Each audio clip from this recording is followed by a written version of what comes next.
brought her to my doctor's appointment. That's disrespectful. I asked him, I was like, the day after my son was born, I said, you can come up here and see the baby. He said, oh no, I'm getting a ride. And what does it matter if I drop him off? I was the only one willing to give him a ride to see his own kid. I have kids.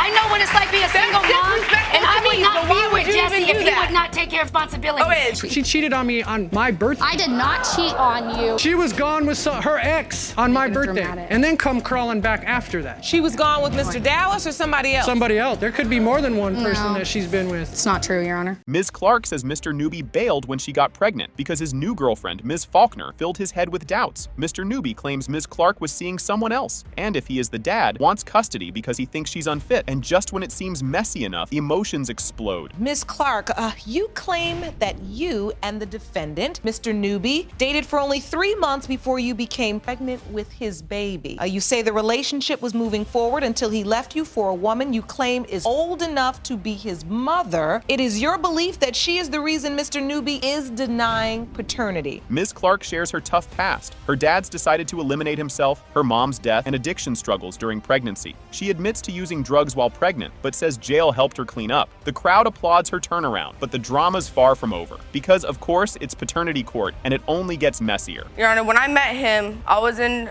drug use, but, you know, we were together for 3 months. When he left me, I felt abandonment because when I was younger, at 13 years old, my dad had hung himself because of drug use. And then 5 years later, my mother had died when I was 18 years old because of cancer. So when he left me when I was 7 months pregnant, I felt abandonment and pain and agony. Mr. Newby's suspicions take center stage. He thinks Ms. Clark cheated, and others kept feeding his doubts. He was initially excited about the pregnancy, even showed off the sonogram, but the gossip got to him. Then things take a strange turn involving fake baby photos. When she first went to jail, she would call me, and yeah, I would talk to her because I was thinking that the baby might possibly be mine. I've had my doubts from the very beginning. She's constantly lied. She's cheated on me with her ex, like, what, 3-4 times? No, only something like once. That? Grocery store. You know, you had doubts about being a father or whatever, then why'd you have this picture taken with me with the first ultrasound and being happy about being a father? Things get weird when Ms. Clark admits sending Mr. Newby a random baby photo from the internet. Yep, a total internet baby to test if he cared. It only made Mr. Newby more suspicious.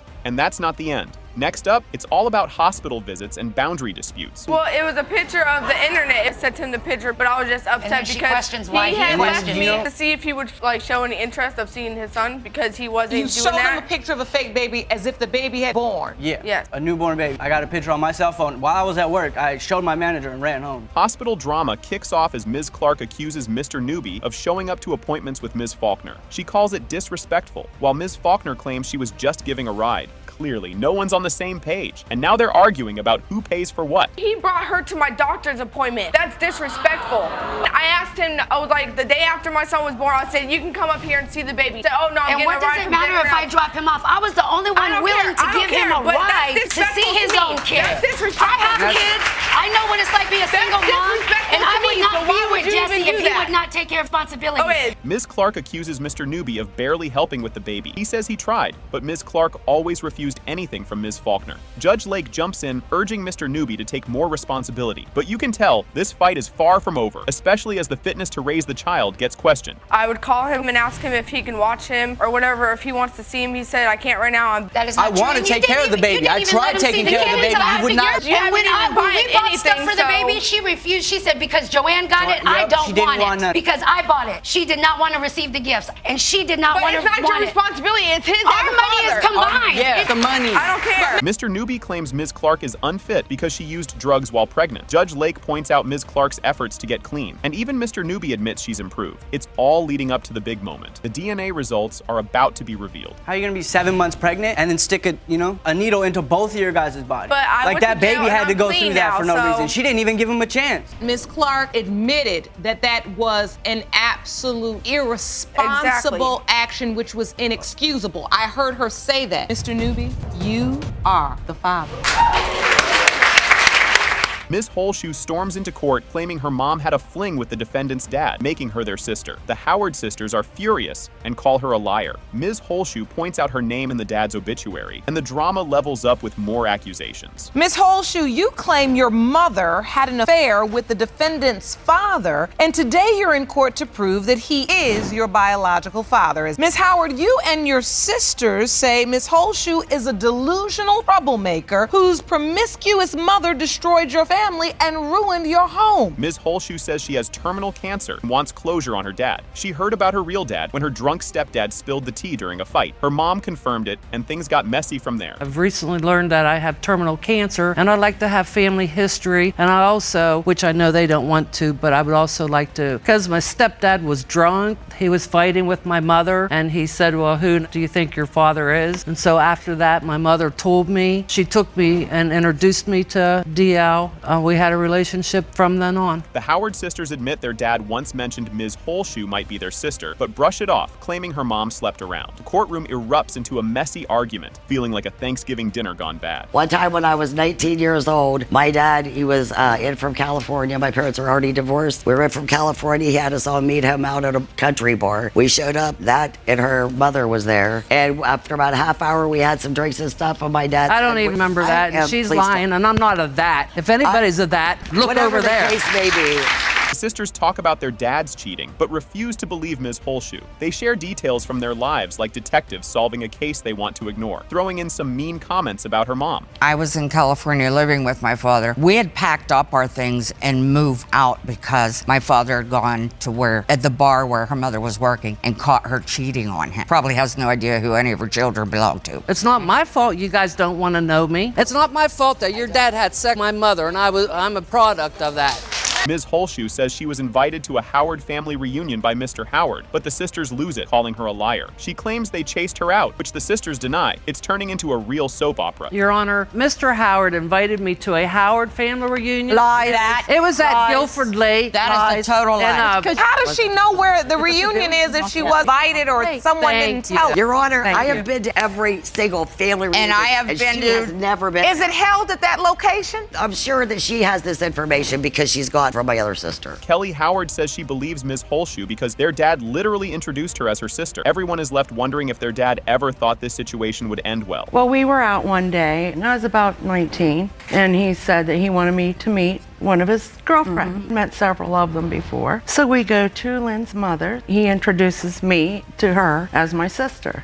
We just went about our way after that, and I just took it as for what it was and just... You never questioned it? No. Our dad never lied to us. Judge Lake reveals the DNA results. That the probability of half-siblingship between Diana Howard and Misty Lynn Holshoe is 98.1%. Two moms, Miss Taylor and Miss Johnson, team up against Mr. Barber, accusing him of being a deadbeat dad. They want over $7,000 in child support, and they're not holding back. This is just the start of the chaos. Things are about to get messy. Miss Taylor and Miss Johnson, you both claim that you were pregnant at the same time with the defendant, Mr. Barber's children. Yes, Your Honor. You argue that he has not been a father to your kids and refuses to support them, but takes care of his other child. Mr. Barber blames the moms for wanting too much money and causing drama. Miss Taylor claims he only cares about one kid because he's still sneaking around with that mom. It's like a soap opera, and the drama is just heating up. The only reason you can't support the children you have with Miss Taylor and Miss Johnson is because they ask for too much money. They create too much drama. Right. Why do you believe he supports his other child and not yours? I believe that he supports his other child because he's still sleeping with his other child's mother. No, we're not. He had 3 women pregnant at the same time. He is a dog. Mr. Barber's phone rings in court, making everyone laugh while the judge glares. He admits being the dad, but denies being a bad one, which makes Miss Taylor snap. This moment is funny, awkward, and just the tip of the drama iceberg. What we aren't gonna do is talk at the same time. Mr. Barber, is somebody calling you? Jerome, answer it and see if it's a woman. They probably never call back again if they find out paternity court. Probably would. Miss Taylor says she gave birth alone, while Mr. Barber flirted on his phone. He blames work, but she's not buying it. This is just leading to more tension. I had my daughter by myself. My mother's deceased. My family could not get there. I called him and told him that I was being induced. He stayed for 24 hours. You know, when you get induced, you never know when the baby's gonna come. He stayed for the first 24 hours and he left. I called him and I said, I'm 10 centimeters, I'm getting ready to push. He didn't come. Judge Lake scolds everyone for all the shouting, saying it hurts the kids. She compares their constant fighting to nails on a chalkboard. The moms roll their eyes, and Mr. Barber tries to act calm. Let's see if anyone steps up. But when you two go speak, I took a moment to just observe you. You go to not level 10, level 20 in a matter of 2 seconds, and there's no understanding, no communication. And all I'm sitting and thinking is, I am an adult, judge of this court, used to watching people in dispute yell and scream. I can only imagine. Mr. Barber says he grew up in group homes and didn't learn to care for others. He now works as an engineer and wants to do better. The judge isn't convinced. Excuses don't pay for diapers. A lot myself. I was still a kid. We were having kids. I've been in group homes since I was 12 years old. All I know how to do is take care of myself for the better part of my children. And I was doing music. I've been doing music since I was 12 years old. Continued to do music. I went to school. I got a degree so I could be able to take care of my children. One thing my father always told me is if you can't take care of yourself, how are you going to take care of children? And I have 3. I don't have 1. Miss Taylor says she's only gotten 2 packs of diapers in 5 years. Miss Johnson says Mr. Barber barely bought 3 outfits for her son. And there's more. A 3rd baby mama is about to join. He bought my daughter 2 packs of diapers. And how old is your daughter? My daughter is 5 years old. I never got 2 packs. I never got a pack. And Ms. Johnson, you saying you never got? He never bought my son no diapers. I made do whatever I had to do to get my son diapers. He bought my son 3 pairs of shoes and 3 outfits. Miss Cooper, the 3rd mom, actually defends Mr. Barber, calling the others bitter. She claims he's great with her kid. The room gets awkward, but the financial drama isn't over. Do you feel like he treats your child differently? No, I don't. I feel like he loves all his kids the same. I just feel like me and him have came to a common ground to co-parent. Our relationship and what we've been through, none of that matters. Is he good to you? Yes, he is. Very well. Love. She's a daddy's girl. She's the only one wants to be with him. Judge Lake awards Miss Taylor $3,608 and Miss Johnson $3,180. She tells Mr. Barber being a dad is more than just photo ops. It's like a game show where nobody wins. You know, it is this court's opinion that Miss Taylor is in fact entitled to $3,608 in back child care expenses. Did you also bring receipts and information for the court regarding your claim? And I also have a text message between me and Mr. Barber where he stood my son up on his 5th birthday. Judge Lake gives Mr. Barber a reality check. Time to grow up and stop letting his kids down. The moms hope he takes it seriously. It ends on a hopeful note, but this drama feels far from over. When you got these women pregnant, you didn't know who you were. But now you said you found yourself. You know what you're passionate about. Learn to be an engineer. And when you have a client, you don't want to let the client down. You don't want to let your child. You have to now step up to the plate and be that father that you want to be. Wow, this episode kicks off with fireworks. Miss Jackson is in court to face her husband's mistress and prove the mistress's baby isn't her husband's. Oh, and she's ready to end her marriage if she's wrong. Yep, it's going to be one of those cases. Let's go. Discovery of the affair. Ms. Jackson, you say you're here to confront your husband's mistress and to prove her 1-month-old daughter, Kiesha, is not his biological daughter. Your Honor. Furthermore, you say you learned today that the child is in fact your husband's. Your marriage is over. That's right, Your Honor. Things get real when Miss Jackson tells the story of how she found out her husband was sneaking around. Oh, but Miss Jackson wasn't having it. This was just the warm-up round of the drama. I got an epiphany. Call it woman's intuition, whatever you want. Well, I went to my husband's job. It was about 9:30 or 10:30 at night. He approached the car. We talked for a few minutes. To end our conversation, I told him, feel as though there's something going on that you hadn't told me, because he had been distant in the days prior to. I had put him out. The mistress, Miss Lipscomb, tries to explain herself. And her story, it's wild. She says Mr. Jackson told her he wasn't married, even though he was rocking a wedding ring. But instead of smelling the lies, she bought his excuse. It's about to get even messier, so stick around. When she came to their job, why did she come up there or why didn't she come up there? I've never seen her a day in my life. I knew her voice. I was sitting up, Mr. Jackson, and she calls and the kids calls. That's how I know her voice so high pitched. You can hear her through the phone. My BM, which is my baby mother. BM does not spell wife. Wife is spelled W-I-F. Oh, she not can spell, BM. Your Honor. Wow. Imagine catching your husband's mistress chilling in a hotel room you're paying for. Yeah, that happened. Miss Jackson recalls finding Miss Lipscomb at the hotel and letting her know exactly who the boss is. Spoiler alert, this showdown gets even crazier when Mr. Jackson shows up later. Maybe a week after that, I was talking to, because my husband went to jail that night, Your Honor. You sent him to jail I was over angry bogus enough. It was an room. impulsive decision, and I understand it was not the right decision, Your Honor, because I knew that he had some legal issues going on in another state. The next morning, I go to the room, find Miss Lipscomb laying in the bed crying. I like she told just you I lost was her going back puppy. to the room, But Carl died. talking to me. Oh, here comes Mr. Jackson, looking like he just walked into a tornado. He admits he never told Miss Lipscomb he was married, saying, "She didn't ask." Really? That's the excuse? The judge isn't buying it, and honestly, neither are we. What happens next is gold. Miss Jackson's generosity. Ms. Lipscomb says she had no idea you had a wife. No, she didn't, because I never mentioned it to her, Your Honor. So that part of her statement is true. You never told her you were married. No, Your Honor. When Miss Lipscomb first started talking, I didn't believe for 1 minute that she didn't really know you were married and confirmed the lie. Oh, I didn't tell her no lie, I just didn't never mention it to her. She never asked. You think Miss Jackson would be done, right? Nope. She actually bought baby stuff for the mistress's kid because she felt bad. She thought the drama was over, but surprise, Miss Lipscomb admits the affair never really stopped. This mess is nowhere near cleaned up. Not only have we had conversations, before I didn't deny the child, I went and bought over $900 and some worth of stuff for her baby. Like I told her, from the conversation, Your Honor, she seemed really distraught. She said that, "I don't know how it feels not to know who your child's father is, Your Honor. Whether it's my husband's child or not, out of the kindness of my heart, Your Honor, I understand that we all have shortcomings." Just when you think it's bad enough, Miss Jackson drops another bomb. Miss Lipscomb might have had another boyfriend during all this. She even brings receipts, aka Facebook posts, to prove it. Let's just say, things are starting to feel more like a soap opera in real life. Hang tight. I found out when I was in jail, because I guess the beginning of the year, her birthday time, she got sick and went to the hospital. And my wife told me that she said she was pregnant then. On her Facebook page, Your Honor, she had listed that she was going to the hospital. At that time, Your Honor, she was with another man, and I have evidence. This piece of evidence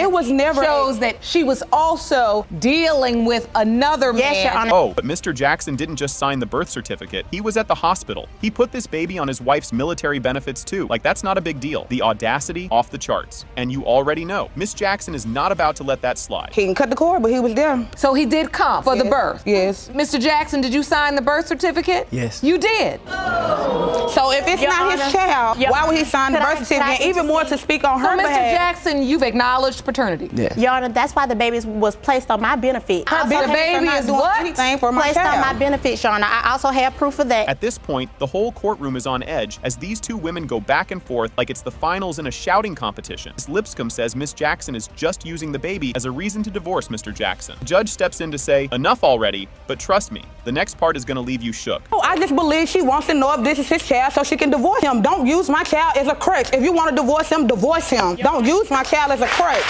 This woman is delusional. The whole time I was pregnant, I'm delusional she when swore I'm that married she and was you're messing pregnant. with my husband. She's been pregnant 4 times since I have had my daughter. Right here, not that telling she you sent that me I'm in pregnant May. now. That's You the sent part me, that I you was hadn't saying, admitted I to told you every time. The moment everyone's been waiting for. The DNA test comes back, and boom. When it comes to 1-month-old Keasia Jackson, Mr. Jackson, you are not the father.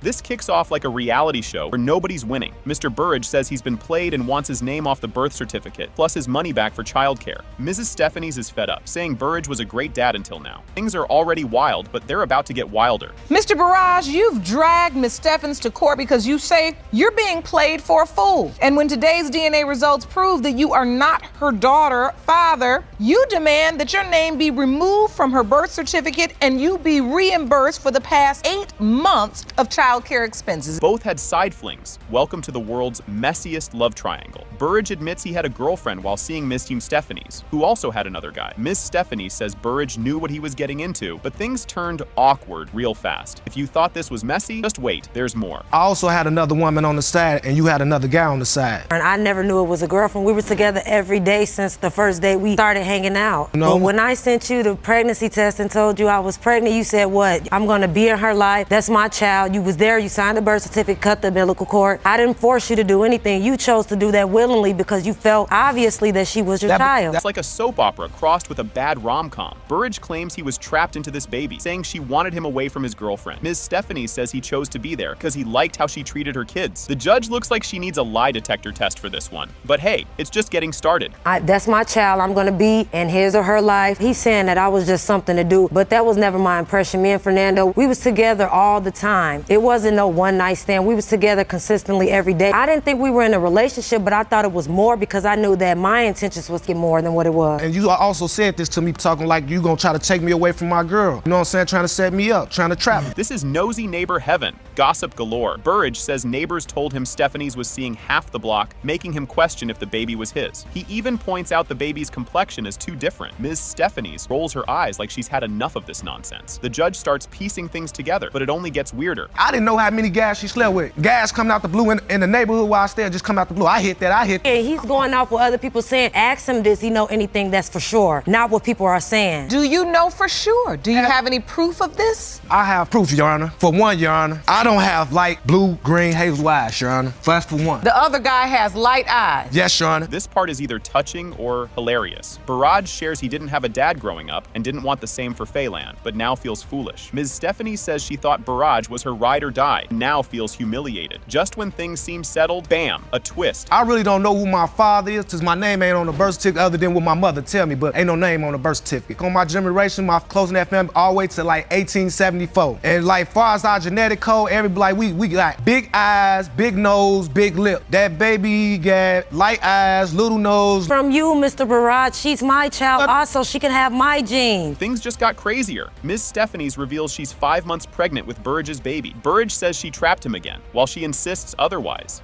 The judge looks like she could use a coffee break, and honestly, same. But the drama isn't over yet. My biological mom wasn't in my life, nor my father. I didn't meet him till I was 12. And ain't no telling if that's my biological father. Why would I put my children? Phelan is my 5th child. I'm pregnant again by Mr. Barrage. And what, to go through the same thing? I'm 5 months pregnant as we speak now. She trapped me, Your Honor. She trapped me with this one. Things get awkward fast. Stephanie's admits she was with another guy, but says it ended before Phelan was conceived. Burrage isn't buying it, thinking he might not be the only possible dad. The audience practically yells at their TVs, trying to solve this like a crime drama. The tension here could power a whole city. Have you ever had a sexual relationship with this other guy? So you have. What he's saying is you've had a sexual relationship with this guy. For some reason, you're still around him all the time. Because unprotected sex, Your Honor. Was it unprotected or protected sex? Unprotected. When I met Mr. Barrage, that relationship, no, not at the same time. It might be another man, baby. You know they got a name for themselves. This had everyone rolling their eyes. Burrage says Stephanie's put voodoo on him, earning a look from the judge like, really? The judge points out Burrage signed the birth certificate and played dad. Stephanie says she wanted more than just a fling, and now she feels tossed aside. Finally, the moment of truth is near. Both of you have stood in court today and testified that you feel like fools. Yes, Your Honor. A special type of food, though, Your Honor. What kind? She put some type of voodoo on me or something, Your Honor. Acting like you don't care nothing about this girl. You are wasting my time. I'm trying to get to this paternity issue and you trying to act like you don't care nothing about this girl. Hit it and quit it girl that you don't care nothing about. The DNA results are the grand finale. It has been determined by this court. Mr. Barrage, you are her father. Thank you, Your Honor. Judge Lake kicks off Butterfield versus Bracknell Dallas, a messy paternity case about baby Kara. Butterfield claims he's the father, while Bracknell insists it's her fiancé Dallas. You can already feel the chaos brewing. Mr. Butterfield, you've summoned your ex-girlfriend, Ms. Bracknell, to paternity court to prove that you are the father of her 2-month-old daughter, Kara. You say she's denying you are Kara's dad because she's worried her family will be torn apart when the results prove you are the father. Yes, Your Honor. Butterfield says he and Bracknell planned for a baby, and during their breakup, she mentioned a gift. He wonders if that meant Kara feeling left out of her birth. The drama's just getting started. Me and Mrs. Bracknell had a residence together for almost a year. We did try to have a baby together before. She had told me when we were breaking up, she said, "Thank you for the gift." And I said, "What gift was that here. And then when you found that out, you thought to yourself, was that the gift? The baby? Yeah, you thought My daughter, yes. Bracknell says she found out about the pregnancy months after leaving Butterfield. She thinks the baby looks like her other kids with Dallas, but Dallas is ready to present some evidence next. When did you find out you were pregnant? Honestly, I didn't find out until I'd say 3 months after I did move out of his house. I was having irregular periods, so I just let it go for a minute. I'm not really a doctor person. So what you're saying is when this relationship ended, you didn't know you were pregnant? No. But once you found out you were pregnant, How could you not? You're not having periods. Dallas brings out a calendar, claiming Bracknell moved in with him when Kara was conceived. Butterfield claps back, insisting he was still seeing her. The mystery deepens. So this calendar outlines the date when the relationship with Mr. Butterfield and Ms. Bracknell. Kara was conceived in mid-September, and she was born in June. And she ended the relationship with Mr. Butterfield at the end of August. There's no way Mr. Butterfield is Kara's biological father. Yes, ma'am. Dallas declares Kara his daughter, no matter the DNA results. Butterfield insists he'll step in if she's his. The room is tense, with emotions ready to burst. Have you ever considered how you would react if, in fact, Kara is not your biological child? You know what, Shona? I'm gonna love her the same. She's gonna be my little daughter. I'm gonna raise her my life. Nothing's gonna change. I love her to death, just like I do now.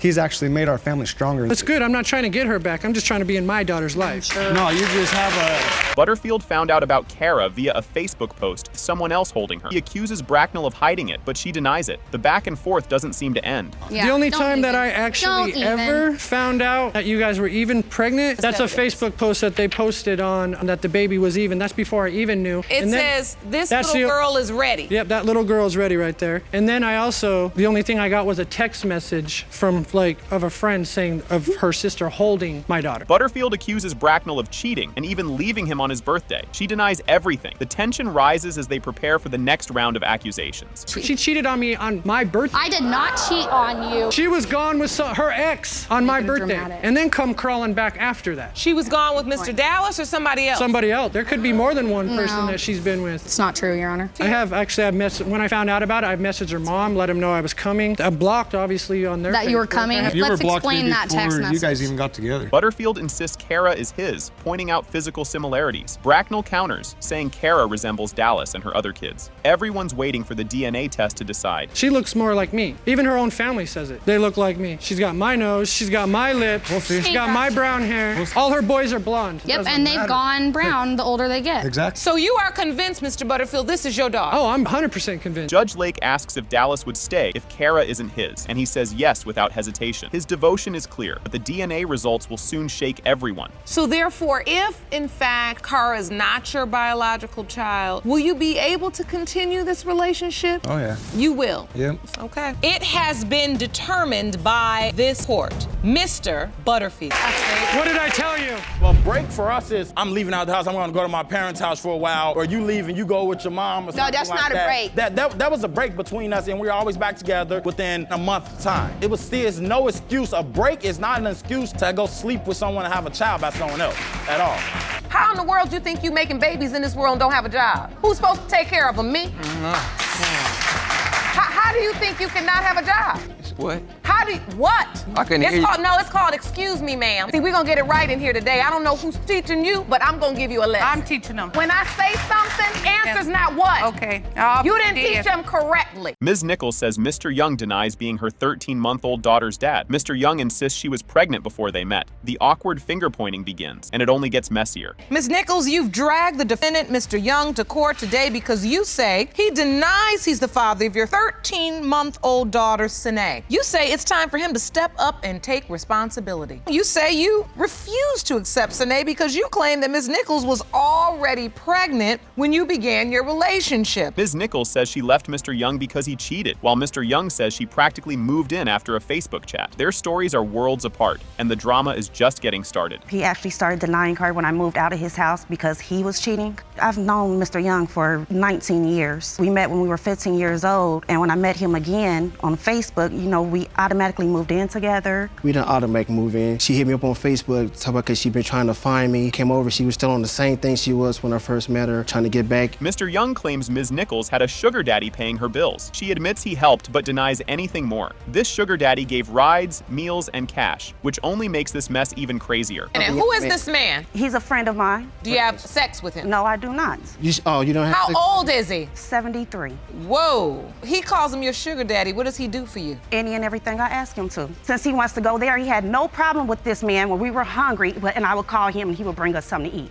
Anything I called and asked this man for, he would come. Court tries to sort out the pregnancy timeline, but Mr. Young says the dates don't add up. Ms. Nichols says the baby was born early, but Mr. Young's not buying it. Tensions rise just in time for the lie detector results. Do you remember the night you believe you conceived? I say around the middle of November, around the 15th, give or take. This conception date, your due date would be approximately August 12th, 2015. And when was Sine born? May 28th. She was 11 weeks early, Your Honor. This leads you to believe this is not your biological child. Then this just didn't really just add up to me. It was dark and... It says Ms. Nichols was truthful about not sleeping with anyone else, but she lied about her sugar daddy. Mr. Young jumps on this as proof, just as birth certificate drama heats up next. When we asked you if once you began a sexual relationship, did you have sexual intercourse with anyone else, you said yes. Wow. And the lie detector determined you were being truthful. Mr. Young says he never signed the birth certificate, but the court shows it with his name on it. There's even a photo of him cuddling the baby at the hospital. Just when you think it can't get more dramatic, the DNA results come in. So you say you didn't sign this birth certificate? I don't recall signing nothing, ma'am. Did he go to the hospital? Yes, he was there. That's him while she was still in the hospital. That's a beautiful picture. You don't look like you have doubt in that picture. Your Honor, her attitude and the way she treats me, bogus. That's why I want to make sure that I'm taking care of a child that's mine. Mr. Young, you are her father. Surprise.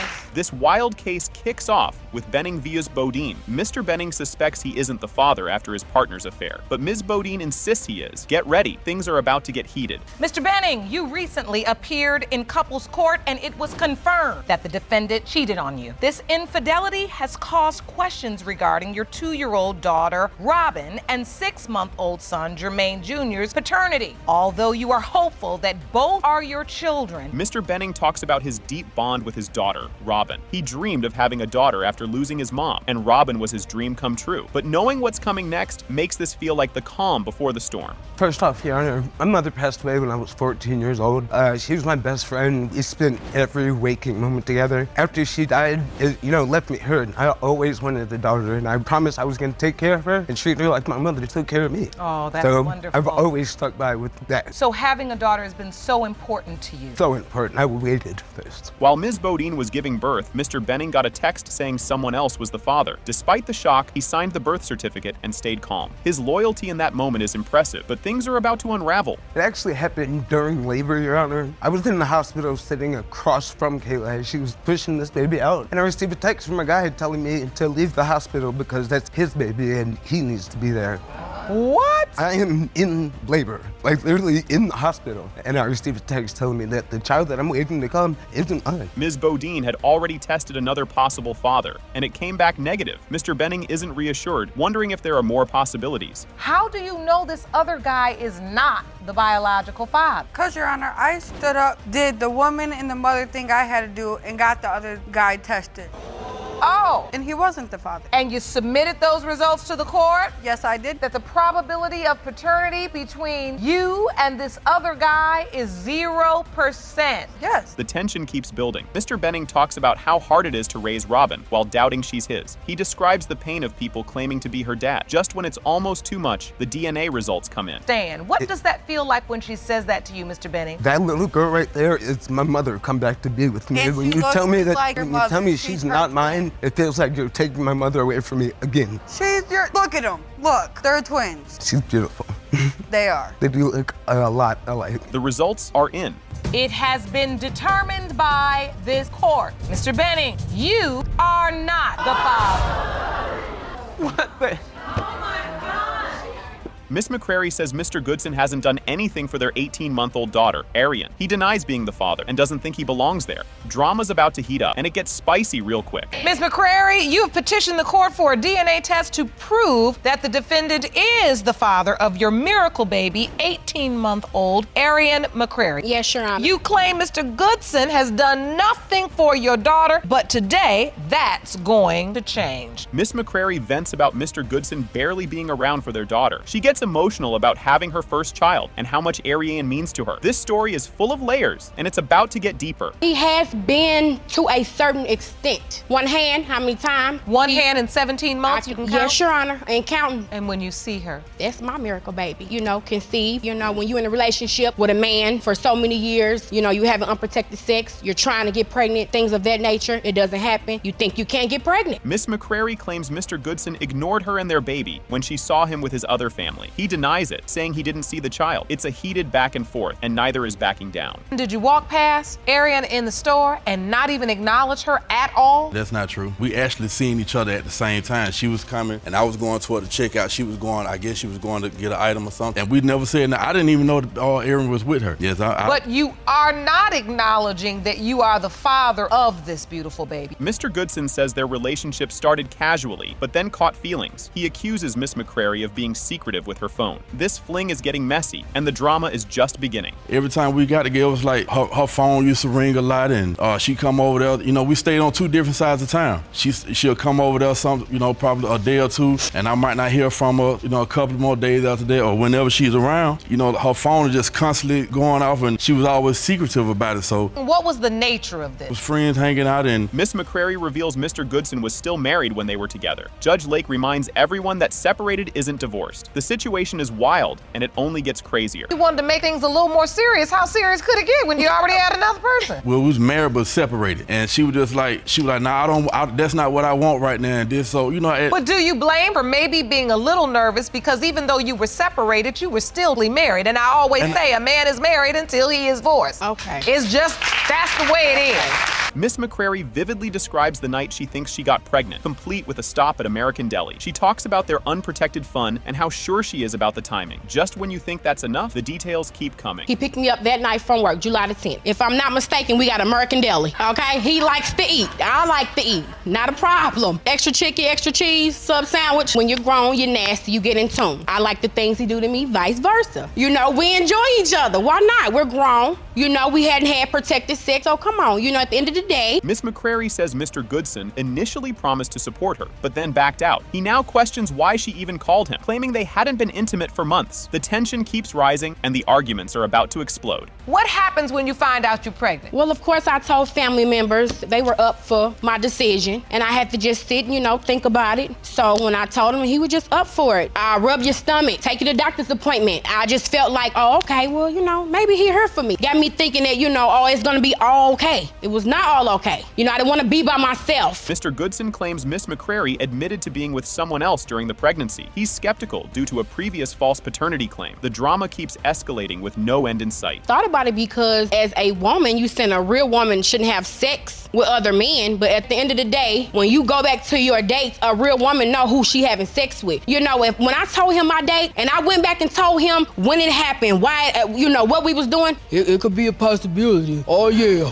Mr. Goodson admits he visited the hospital after the birth, but didn't sign the certificate because of doubts. Miss McCrary argues he should have stepped up anyway. Now, DNA results are coming, and the truth is about to be revealed. Did you sign the birth certificate for Arian? No, I did not. I just didn't want to tie myself to that responsibility until I knew that she was mine. It takes two, Your Honor. You come with chump change. Don't do that. You help me. If I have something I don't have, I'm gonna tell you what I have. You can't even foot a half bill. And then, come on now, you saying that I bailed out on you. Make it make sense, baby. Judge Lake reveals the DNA results. Has been determined by this court. Mr. Goodson, you are the father. Oh, okay. Judge Lake opens Thomas v. Zachary, with Mr. Thomas wanting a DNA test for 15-month-old Hannah. He says he was tricked into signing the birth certificate and now faces child support. Miss Zachary insists he's the dad and should step up. Mr. Thomas, you claim you've been petitioning the court system for a DNA test for 15-month-old Hannah Thomas for more than a year now. Now, you've been notified that you will be paying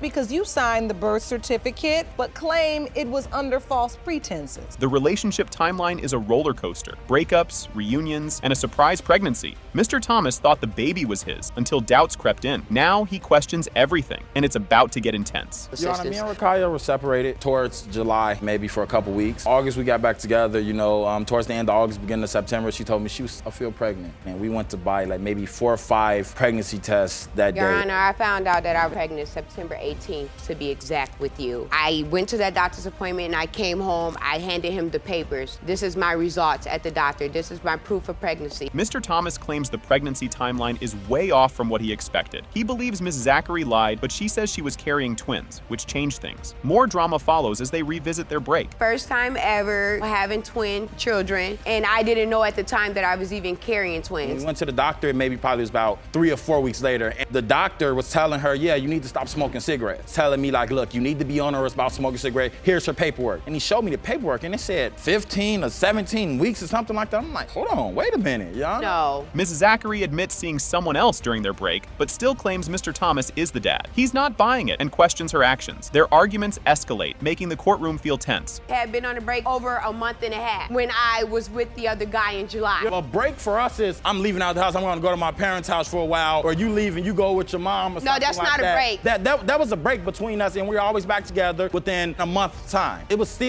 no excuse. A break is not an excuse to go sleep with someone and have a child by someone else at all. The couple shares their grief over losing one twin, Heather. Mr. Thomas says his way of coping was different, and Ms. Zachary says it made her feel he doubted the babies were his. The heartbreak only adds to the tension. We had twins. Hannah is a twin. It was Hannah and Heather. Heather was the big one. She ended up passing away a month after she was born. I'm sorry. You know, right, what did you put me through the whole time? Was you supportive on that? We grieved in 2 different ways. Oh my God, I don't want to leave the house. I'm stressed. Like, she was looking at me like I didn't have any type of sympathy about what was going on. Ms. Zachary kept seeing the other man after Hannah was born. Confirmed by Mr. Thomas's stepdaughter, she saw another man around their home. Even in their bed, things keep unraveling as more secrets emerge. She was still sleeping with this man after Hannah was born. Matter of That's fact, how it was, because we decided that we wasn't going to be together. We've been on and off for 5 years. The guy that's Hannah's dad, he just slept with her 2 weeks ago. Really, We were on a break for a month. She just slept with him 2 weeks ago in my bed. She didn't go to his house. She didn't go to a hotel. It was the bed that we shared. Mr. Hill, Mr. Thomas's uncle, says Ms. Zachary showed him pictures of another possible dad. He claims she seemed unsure who the father was. This adds more weight to Mr. Thomas's demand for a DNA test. I don't think that he is the father of Hannah. You don't? The reason why is because she just don't look like him. And another reason, one time me and, Rakaya was hanging out in the house. They had got into it. He had left to get some air. She had actually showed me pictures of who she really thought was the baby's dad. Judge Lake decides a DNA test is necessary after hearing all the chaos. Both Mr. Thomas and Ms. Zachary agree, clearly anxious about what's coming. The courtroom clears with everyone anticipating the results. Anything you'd like to say, Ms. Zachary? I just want to say I made mistakes. I never meant to hurt anybody. I'm nervous. I'm scared. I just want him to be her dad. That's it. It has been determined by this court. Mr. Thomas, you are her father. This case starts wild. Ms. Jones wants Mr. Houston to pay for their baby, but Mr. Houston and his mom say this is all about jealousy. Buckle up, this is just the start of the drama. Ms. Jones, you and your mother say you are tired of the defendant's denial. He's the biological father of your 6-month-old son, and once the DNA results prove your claim, you demand to be reimbursed for Baby Lyric's child care expenses. Ms. Jones dumped Mr. Houston before prom, calling him immature, while he accuses her of cheating. His mom even brings up some suspicious texts, but Ms. Jones denies everything. Drama keeps piling up as they discuss the pregnancy. Well, Your Honor, he was so immature that I had to break it off with him a week before prom. He let everybody in his ear. He doesn't have a brain for himself. Were you boyfriend and girlfriend? Yes, we were boyfriend and girlfriend. In high school? Yes, ma'am. Mr. Houston, do you think for yourself? No. You don't? Who thinks for you? Yes, you do, honey. Ms. Jones waited until she was 8 months pregnant to tell Mr. Houston, avoiding his family's drama. Mr. Houston's mom thinks it's just to cause problems for him and his new girlfriend. More bombshells are coming. I found out June 3rd that I was pregnant. And then, like, once I scheduled the date for my actual appointment to see how far along I was a whole month pregnant because of all the drama that I went through with being with him. And so I knew that they were probably going to deny my baby. I told him when I was 8 months because I had told him when you were 8 months? Yeah. Oh, my mom. Mr. Houston's girlfriend and mom claim Ms. Jones mentioned other possible dads. Ms. Jones denies it, insisting she was only with Mr. Houston. His mom adds stories about shady phone calls, and tensions rise. He seen Nigel come in and he said, is this the dude that dated Nakisha? And I said, yeah, that's him. And he was like, the dude told me, and that's over there, Stock told him that he was the father of her child. How was I even supposed to cheat or anything when I was with him the whole time? No, when you did I were ever not. have time to No, cheat? you were not. I was working Yes, the whole time. she was I was back. at the house. So when did I ever have time to cheat? The judge steps in, scolding Mr. Houston for being jobless and his mom for not teaching him responsibility. She delivers the truth. If you're making babies, get a job. The courtroom applauds, gearing up for the DNA reveal. How in the world do you think you making babies in this world and don't have a job? Who's supposed to take care of them? Me? How do you think you cannot have a job? What? How do you, what? I couldn't hear you. It's called excuse me, ma'am. See, we're gonna get it right in here today. I don't know who's teaching you, but I'm gonna give you a lesson. I'm teaching them. When I say something, answer's not what. Okay. You didn't teach them correctly. Mr. Houston, you are the father. Boom! Yeah. Miss Jones? Mr. Reed says it's impossible he's Lucas's dad, and the judge kicks off Whittier v. Reed. He doubts he's the father due to medical reasons, while Ms. Whittier just wants them to stop fighting. This case is about to get messy, so buckle up. Ms. Whittier, you say that you are sure Mr. Reed is the father of your 22-month-old son, Lucas, but the defendant's paternity doubts have led to constant fighting and tension in your relationship. You desperately hope to prove he is the father to save your family. One bad argument turned everything upside down. Ms. Whittier blurted out, "How do you even know he's yours?" Oops, big mistake, because Mr. Reed started doubting everything. Things are already awkward, and it's about to get worse when the exes show up. Shortly before Lucas's birth, we had an argument. That argument led to the ultimate gonna shut him up kind of moment. So I said, well, how do you know if it's even yours? You say that in the argument? Yes, I never doubted it was his, but I just kind of wanted to end the argument and let it be done. And I've regretted that statement ever since I made it. Their love story starts like a failed movie rescue. Mr. Reed thought Ms. Whittier's kid was drowning, but she was just swimming. Heroic fail led to dinner, sparks flying, and romance. It was all great until exes and arguments crashed the party. Tried to save my toddler that he thought was drowning. He didn't realize she could swim. Oh, that's cute. It was a baby, and she was adorable, cute little stubby thing running around the pool in a little swimmer diaper. Jumps in the pool, so I'm laying in a lawn chair, getting my tan on. Now, here she goes. I look up, she jumps in the pool, and I'm right behind her, and I come up looking for her, swimming around. Enter the exes, and it turns into a full-on soap opera. Mr. Reed's ex whispers, "What if Lucas isn't yours?" While Ms. Whittier's ex sends a not-so-great video. Trust issues everywhere. When did the plot twist come? With his ex-girlfriend. Okay. The conflict started between me and her. Well, then she starts whispering in his ear, oh, well, what if it's not yours? There was some argument. An ex of mine decided to be disgusting, send a very vulgar message to my phone. He found it and thought that maybe there was some continuing relationship there. Ms. Whittier faced a scary blood clot during pregnancy and called Mr. Reed for support. Despite his doubts, he came to be by her side, proving he still cared. They survived this, but bigger challenges awaited after Lucas was born. Until I got sick. I had a blood clot, and they put me in the hospital, put me on blood thinners. And they said the blood thinners carry a massive risk, neither one of you making it through. And I called him and I said, you need to come home. I'd never been so scared in my life. And I told him that I didn't know if Lucas was gonna make it. All I could do not to cry too, but I knew as a man that I needed to be strong. Baby Lucas started having seizures and was diagnosed with albinism, leaving his parents in shock. Mr. Reed, proud of his healthy genes, couldn't understand it, fueling more doubts. The court brought in an expert to explain this condition. On its surface, when they first told me, I laughed because I didn't realize how serious it was. We all hear the word albino. Nobody actually thinks about what it means. And suddenly you realize it doesn't just mean that he's pale and blonde and blue-eyed. It means that his skin can't take sunlight. The only huge doubt I had is the albinism. That was a physical proof. The genetics expert explained that albinism comes from recessive genes, which can happen even if neither parent shows it. Science is weird like that. It helped clear things up, but Mr. Reed still needed solid proof. Albinism is passed genetically from the parents to the child, but depending on which gene is affected, depends on whether both parents or one parent passes it. Normally, albinism trait or recessive, and when it meets a copy of itself, meaning both parents having the albinism, the same gene affected, then it becomes dominant. The DNA results are in. It has been determined by this court. Mr. Reed, you are the father. And I have to ask you, do you believe you are Skyla's biological father? Yes, ma'am. You do? That's her ex-boyfriend, my daughter's. Wait a minute now. Miss Cooper, this is your ex-boyfriend? Yes, Your Honor.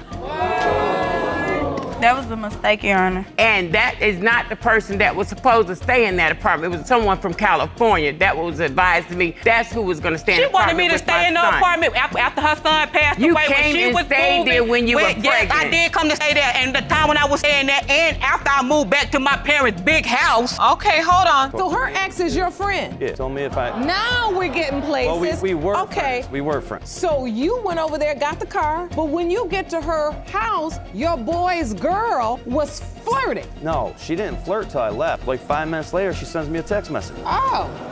Get ready for some wild stuff. Ms. Autry claims Ms. Martin is tricking her son by saying her daughter Skyla is his kid. She's super sure she has proof that Skyla isn't her granddaughter. The room is buzzing because both sides are ready to rumble. Stick around. The excitement is just starting. Ms. Autry, you say the defendant is taking advantage of your son by pinning a baby on him, and you have physical proof that her 2-year-old daughter Skyla is not your grandchild. Oh boy, did that really just happen? Ms. Martin stands her ground, saying Ms. Autry just doesn't like her, and that's why she's denying Skyla is her granddaughter. She's really hoping the DNA test will clear things up. It's getting tense as Ms. Martin looks for a thumbs up from the court. The show's just getting good. Don't go anywhere. Ms. Martin, you claim that the plaintiff is a monster-in-law and is denying your daughter only because she doesn't like you. You need help and hope to get some once the results are revealed. Wow, things just got spicy. The judge steps in as Ms. Autry throws some not-so-nice words at Ms. Martin. The judge wants everyone to play nice so they can get to the bottom of this mess. The court's trying to keep things cool, but the heat's still on. Guess what happens next? It's a hoot. Well, she entrapped my son by marrying him, by giving him things like money, clothes, cars, and she just wanted a man to call uncle, she number old tramp. Wait a minute now.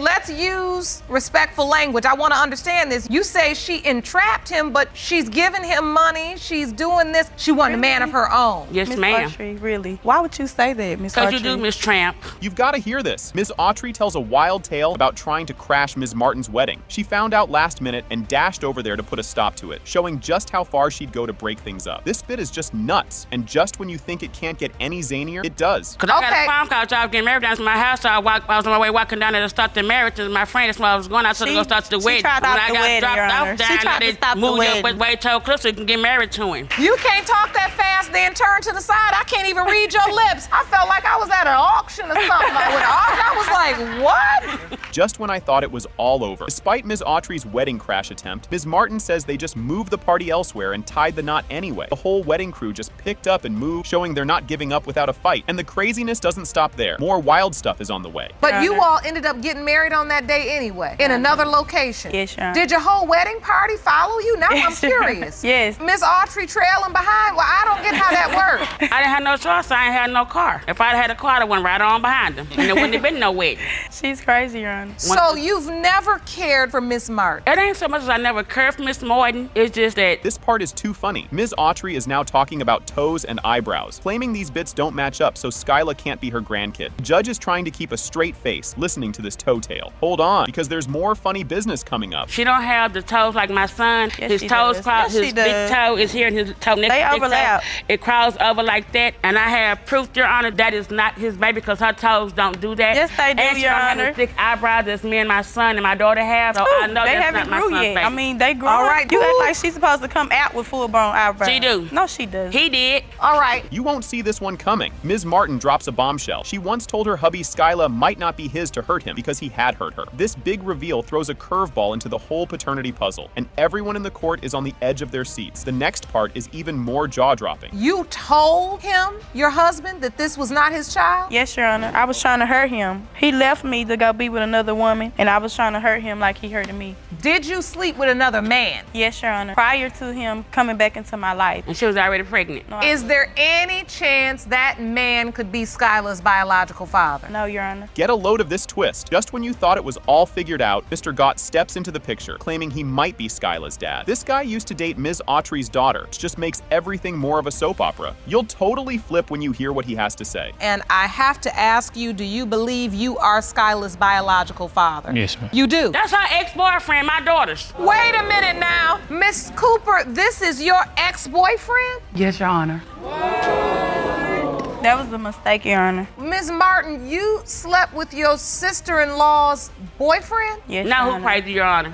That was before, Your Honor. Are you ready for the grand finale? They finally open the envelope with the DNA results. And guess what? It has been determined by this court. The biological father is Mr. Martin. I'll take that for 200, Your Honor. I told you. And you believe this? Ms. Hall is super mad at Mr. Richards because he won't admit he's the dad of their 1-month-old Damani. She and her mom are totally ticked off, saying Mr. Richards is ignoring them and the baby. Just wait for what's coming up next. It's a doozy. Ms. Hall, you and your mother are furious with the defendant because he denies your 1-month-old son, Damani, and does nothing to support him. Oh boy, did that just happen? Mr. Richards is tossing back the blame, claiming Ms. Hall just wants him to be the daddy because she likes him too much. He tells her to go find the real dad because it ain't him. Hang tight, the judge has got a zinger coming up. Mr. Richards, you believe that Ms. Hall is claiming you are the father because she wants to be with you. You say Ms. Hall was thirsty for love and she needs to go find her child's real dad. Whoa, did he really just say that? When the judge asks if he's done anything for the baby, Mr. Richards is like, nope, nothing. He's sticking to his story that he's not the dad. No way, no how. Buckle up because the courtroom's about to get even spicier. Mr. Richards, you haven't done anything for the child at all. No, admittedly. Ma'am. No, ma'am. And that's because you sincerely doubt paternity? Yes. What's the nature of this relationship? Tell me, what was going on here? The baby's just 1 month old and everything fell apart already? You gotta hear this. Ms. Hall spills the beans about their past. They dated before, then he ghosted her. But guess what? He texted her again and bam, back together for a hot minute. Don't wander off. The plot thickens in a flash. A couple years back, he broke my heart. Then I decided he hit me up to give him another chance. You all were boyfriend and girlfriend a couple years ago, or you were just dating? We're dating. And then somehow he comes back into the picture because if he's potentially the father of he instant Damani, messages hitting her up, talking about hey, and it went from there. So you reached back out to her, Mr. Richards? Yes, ma'am. You did do that? Yes. Hold your socks. It's about to get wild. They dive into this whole thirsty business, with Mr. Richards explaining it means tricking someone with sweet nothings just to get what you want. Stick around because the truth gets even juicier. So how is she thirsty if he hit her up? Thirst is going both ways, ma'am. But he called her thirsty though. I would admit I was being thirsty also. Okay, hold on. So what does thirst mean? Does thirst mean, what does that mean? Let me tell you, it's the fact that I knew I wasn't gonna have a long relationship with her, but when you feed somebody the lines that you know they wanna hear, that's thirst to get what you want from them. Get this, Ms. Hall and Mr. Richards only chilled for a week. They got back together, didn't bother with protection, and whoops, here comes trouble. Don't flip the channel. The judge's reaction is priceless. It ended bad, but in the same token, I did like him. When he hit me up, it kind of, I think I should give him another chance. Maybe it'll work out this time. But all right. At what point, so you all start obviously having sex again, using protection all the time or not? No. So how long did this relationship go on? Basically a week. A week? Oh snap, Ms. Hall didn't even want to tell Mr. Richards about the baby at first because he was such a jerk when they split. She kept it hush-hush until her mom nudged her to spill the beans. Keep your eyes peeled, big reveal is just moments away. At what point did you find out you were pregnant? When I was 4 months. Did you immediately think it was Mr. Richards Richard's child? I knew, but I didn't want to tell him because how we broke up and how disrespectful he was to me. I didn't tell nobody until me and my mom sat down. I told her, even if it's gonna be a problem, tell him so he can't never say that he didn't know and that you never told him. Here it comes, the big kahuna. The DNA results are in, and guess what? It has been determined by this court. Mr. Richards, you are the father. Thank you. Thank you. Thank you. Buckle up, Buttercup. Angela Monroe kicks off the show with a real soap opera scenario. Her son has passed, and a lady named Shaneka claims she's carrying his baby. Angela, battling a serious illness, desperately wants to know if the little one is indeed her grandkid. Stick around, it gets even spicier. My name is Angela Monroe. My son Herbert died on January 27, 2015. After my son passed, a young lady named Shaneka Reed, just the defendant, told me that she was pregnant from my son. The baby was born on May 31st, 2016. I really would like to know if Iyanna Monroe is my granddaughter. Guess what popped up at the funeral? Angela spills the beans about how she found out about Shaneka's bun in the oven right after her son's funeral. Talk about a shocker. The drama is just warming up, folks. How and when did you find out about Ms. Reed's pregnancy? I found out after my son passed, after his funeral. She came by the house and she said, I have something to tell you. And she said, well, I'm pregnant. I really didn't know what to say at first. I was kind of stunned because I wasn't expecting that. And so how far along was Ms. Reed when she told you? I believe it was about 5 months. And boom! Shaneka drops a bomb about her pregnancy to Angela, who just lost her only child. Shaneka was halfway to her due date by then. Next up, watch the tempers start to flare. After a week after her son passed and after she laid him to rest, I called her. I wasn't even gonna let her know that I was pregnant with his child, but I was encouraged by family members and friends due to the fact that she has lost her only. So I gave her a call. I told her that I was pregnant by her son, and I told her that I was almost 5 months pregnant. Things start getting a bit sticky here. Angela chats about how tight she was with her son, who never peeped a word about Shaneka or any baby-making business. Hold on to your popcorn because the tea is about to spill. So, Ms. Monroe, you were very close to your son. Yes. And did he ever tell you the fact that he may have a baby on the way? Knowing my son, he would come to me about certain things, but when it came to her being pregnant, that wasn't mentioned to me at all. I do have a granddaughter, which he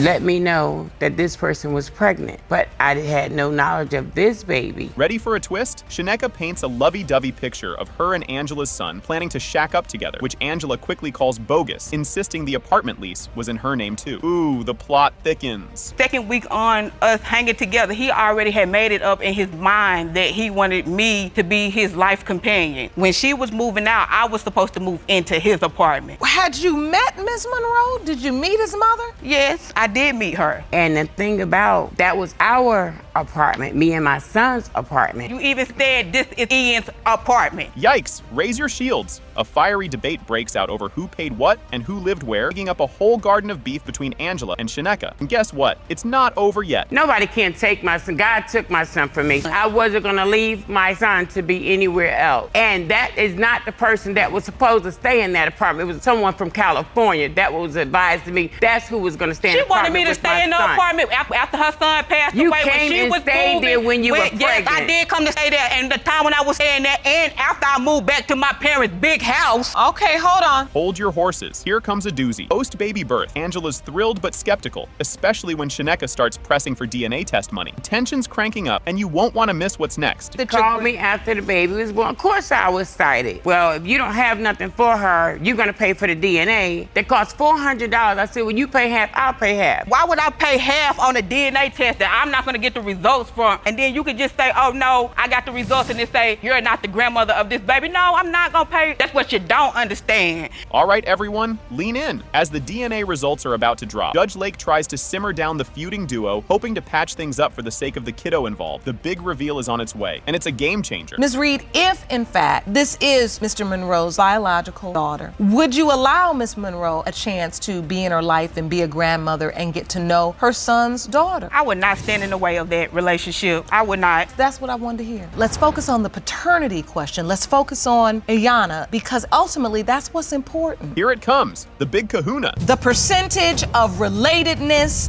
between Ms. Angela Monroe and Iyanna Monroe is 99.98%. Things kick off with a bang in the courtroom. Judge Lake gets everyone seated, and Jerome rolls out the case of Bell vs. Clemens. Mr. Bell claims he's shelled out $7,000 on a kiddo he sure isn't his, and accuses his ex, Ms. Clemens, of pulling the wool over his eyes. He's betting all his chips that the DNA test will clear his name. Strap in, folks. The roller coaster is just leaving the station. Mr. Bell, you say you've spent approximately $7,000 caring for a child you are positive is not your son, and you know who the father is. You say your ex-girlfriend, Ms. Clemens, duped you into believing her 8-month-old son, Major, is yours, but you are certain today's DNA test will prove you are not the father. Hold on to your popcorn. Here comes a curveball from Ms. Clemens. She throws Mr. Bell's accusations right back, insisting the DNA test will show he's indeed the daddy of little Major. She talks up all the stuff Mr. Bell has done for them, like moving states and buying loads of baby gear, making it clear he's been super involved. Buckle up. It's about to get even wilder from here. Ms. Clemens, you say Mr. Bell's accusations are false, and you're certain the test will prove Major is his son. So, Mr. Bell, what have you done for Ms. Clemens and her son? I've done everything, Your Honor. I moved from California to go be out there with her with the baby, diapers, car notes, strollers, boxes, done everything that I feel like a father should do for his child. So I've done it all. Mr. Bell drops a bombshell that turns heads in the courtroom. He's all twisted up about the baby's looks, especially his lighter skin, which doesn't match his expectations. He drops a hint about a white guy buzzing around Ms. Clemens, which cranks up his worry meter about who the real dad might be. Crowd can't help but gasp. You won't believe what flies out of the hat next. So why do you feel she duped you? Cause the baby looked like, this baby, I'm expecting a chocolate baby, and this baby came out white. Come on now, my son's life is not a game. Every baby comes out light. You're saying the only reason you believe Miss Clemens duped you is because the child didn't come out the shade you thought it should? Yeah, and there's a white guy involved. That's why. Ms. Clemens grabs the mic to clear the air. She explains the white guy is just a client who wanted his hair braided. Nothing fishy there. She stresses there was zero romance, just some hair business. The court buzzes as they chew on this new tidbit about racial expectations and innocent hair appointments. Get ready for a twist that'll make your head spin. So far as the white guy, we had no physical. He texted me. The day that he seen the message, we actually met the day before that, and he wanted me to do his hair. It was never nothing physical, nothing. So wait, the white guy wanted you to do his hair? Yes. The white guy won't braid. He has braids in his hair. Okay, I actually have seen that before. So he wanted to get his hair braided. You're saying you've never heard of such? Here comes the showstopper, Mr. Bell's photo evidence. Pulls out a photo book to prove his point about the baby's unexpected light skin, even throwing in a baby morph pic to show what he thought the baby would look like. It's his way of saying, something's fishy here, folks. Hang tight, because the next reveal is a doozy. Okay, Your Honor, this is me. As you can see, I'm dark skinned, not super dark, but I'm a dark skinned, you know what I'm saying, fella. And this is Miss Clemens, and you see she's like a cinnamon brown, you know what I'm saying? So I did a baby morph, what looked like with all, you know, with it being us, and this is what I got. And then this is my son. And this is what come out. This is how he come out, a white boy with an afro. He looks at the moment of truth. It has been determined by this court. Mr. Bell, you are the father. Thank you. Thank you. It took all of this. It took all of this just to show you. It doesn't make sense. It took all of this. Guess what? This circus is just getting started. We dive into the case of Kane versus Wright, where the air is thick with drama over who's the daddy of little Ariana. Everyone's on edge, waiting to see how this wild ride of trust issues and bumpy love unfolds. Get ready, the roller coaster is leaving the station. Ms. Kane, now you say you've had an on-again, off-again relationship with Mr. Wright past 3 years. In addition to questions regarding your daughter's paternity, you say your relationship has suffered from instability and constant mistrust. Yikes, talk about starting off with a bang. Mr. Wright is throwing shade left and right, doubting he's the father because of Ms. Kane's so-called fibs. He's ready to bolt if the test says he's not the dad. Talk about high stakes. Strap in, it's about to get bumpier. Mr. Wright, you say that Ms. Kane has repeatedly lied to you, and you have every reason to doubt the paternity of 1-year-old Ariana. Now, you confess that if the results of today's paternity test prove you are not the biological father, you plan to walk out of this courtroom and have nothing to do with Miss Kane again. Whoa, things just got twisty. Plot thickens with a tangled web of X's and oopsies. Everyone's up in each other's business, blurring the lines between past flings and current Klingons. Keep your eyes peeled. The next turn is a doozy. So her ex is your friend? Yeah, told me if I... Now we're getting places. Well, we were friends. We were friends. So you went over there, got the car, but when you get to her house, your boy's girl was flirting. No, she didn't flirt till I left. Like 5 minutes later, she sends me a text message. Oh. Here comes the wacky part. The plot jumps to a whole new level of crazy when we find out Ms. Kane might have been a bit too friendly with a tow truck dude right after meeting him. Ooh, the drama. Hang on, there's more wackiness ahead. So you started dating? Yes. And at some point during this time, you got pregnant? Yes. Well, before that, I mean, we started dating, then her ex-boyfriend's always sleeping in her bed with her. What? No, it wasn't like that. He came over to my house because when he helped me move in, he needed somewhere to stay. My friend was sleeping on the couch. We had What about separate the beds. floor? Now, you know you're in court, Ms. Kane. Yes. Get a load of this mess. The courtroom is buzzing with tales of double dates and sneaky meetups. It's like a soap opera in here, with all the backstabbing and jaw-dropping gossip. You won't believe what's up next. I don't believe that at all. There was one instance. She went out, she lied to me, told me her friend, they were gonna have a girls' night out. Well, my boy was a door guy at the bar. Come to find out, her ex's friend, and her girl were all on double dates together. We were on a double date. One of my friends, she asked me to go with her to meet this guy. My ex was there too with his boy. And you thought it couldn't get messier. It's a free-for-all with exes popping up like whack-a-moles and everyone's story getting knotted like last year's Christmas lights. Brace for impact. The truth bomb is about to explode. You all see each other, but you also have relationships with your exes. But see, I admit what I've done. I had a friendship with my ex. And now? That was all it ever was between him and I. You leave the bar at 10:30, go to his house till 6 in the morning. So? Because they wanted to go, and I wanted to go. Okay, I've heard it's because enough I didn't of have this. my phone. I've heard enough of this, because regardless... Things just hit the feels train. The feels are real, as Mr. Wright spills the beans about maybe not being the daddy. Emotions are flying high, and the suspense is through the roof. The big reveal is just around the corner. She told me twice that it might not be mine. She and then told you? while she was pregnant. And then again, months ago, she told me that she wasn't because mine. she just validated your assertion. I mean, just a couple months ago, she told me. We got into an argument, and I was like, I'm going down and filing for full custody. I'm going to file for paternity test, and I'm filing for full custody. She was like, you might want to go file because she probably ain't yours anyway. Oh, that's when she said it. And now for the grand finale. It has been determined, Mr. Wright, you are Ariana's father. Buckle up, folks! The case kicks off with the court clerk rolling out the red carpet for the drama of Coates Hooker vs. Baker. Judge Lake steps up to the plate, and the plaintiffs, Ms. Hooker and her mom, strut in, claiming Ms. Baker's late son is the daddy of Ms. Hooker's kiddo. The circus is just getting started, so keep your eyes peeled. Ms. Hooker, you are here with your mother because you say the defendant's son, Mr. Abraham, fathered your 10-month-old daughter, Kanaya. You say that Ms. Baker and her family's public denial of this child has caused you pain, and you are here for an apology and to prove her son is the father. Things are getting juicy now. Ms. Baker and her daughter stand up for her son, Mr. Abraham, who's sadly not with us. They're throwing a curveball by doubting he's the dad because Mr. Abraham wasn't sure himself before he passed away. Get ready. It's about to get even more bonkers. Ms. Baker, you and your daughter are here today to represent your son, Mr. Abraham, because tragically, he was killed 3 months after the birth of this child. You say that before his death, your son expressed great doubt that he was the father of Ms. Hooker's baby, and you are here to put the lies to rest. Feel the heat turning up? Ms. Hooker spills the beans on how tough it's been, with Ms. Baker's crew denying her baby's paternity. She talks about feeling left out like the last kid picked in dodgeball, not caring what others think anymore. Brace yourself, because there's more drama ahead. I'm just sad sometimes. I try to deal with it now. Like, I really don't care no more. That's how I feel. I don't care anymore. I don't care who feel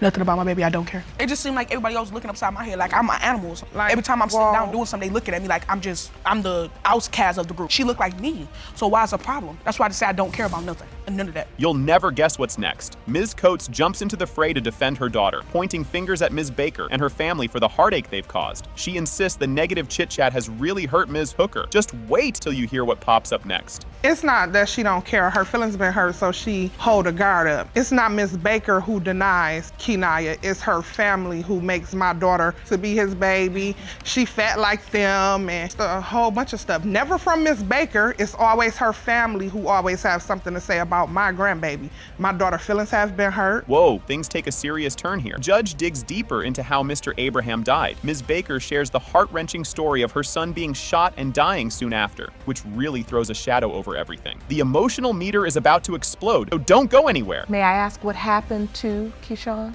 He was shot on a Sunday and he died that Friday.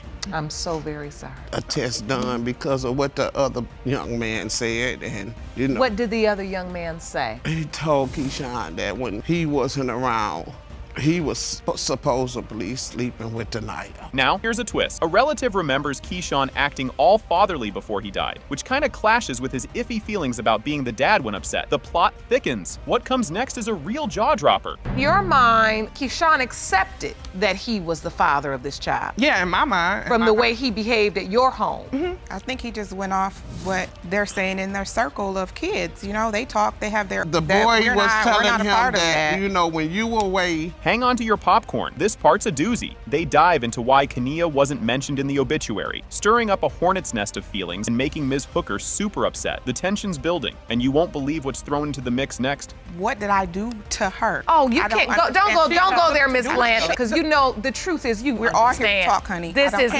I ain't never said yay or nay. All I say is what my baby said to me. Right. I've talked to her, and she know why we here. Exactly. And listen. Yeah, I'm the one who and wrote that's the letter. all I'm concerned with. All this other bickering, and I don't got time for it. Grab your snacks. It's showtime. Moment of truth arrives with the DNA results. Drum roll, please. Baker, Mr. Abraham, and Kenaya Abraham is 0%. This is why right here. Miss Baker, are you all right? Do you need to sit down? Do you need to sit down, ma'am?